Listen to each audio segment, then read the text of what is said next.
ज्ञानेश्वरी मुंडेंनी अंतरवाली सराटीत जाऊन घेतली मनोज जरांगेंची भेट। उद्या फडणवीसांची भेट घेऊन महादेव मुंडेंच्या हत्येच्या तपासाबाबत चर्चा करणार।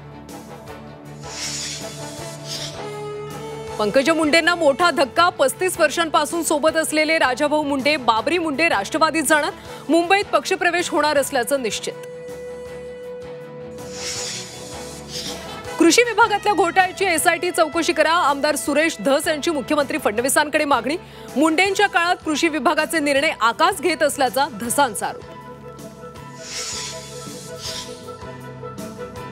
संभाजी ब्रिगेडच्या 2 संघटना एकत्र। पुरुषोत्तम खेडेकर आणि प्रवीण गायकवाडांच्या संघटनांचं एकत्रीकरण होणार।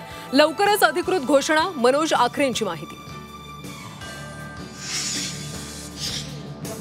मुंबई गोवा महामार्गावरच्या सुकेळी खिंड टोल नाक्यावर राष्ट्रवादी शरदचंद्र पवार पक्षाचं आंदोलन। अगोदर चांगले रस्ते बनवा आणि त्यानंतर खड्डे बुजवा, आंदोलकांची मागणी।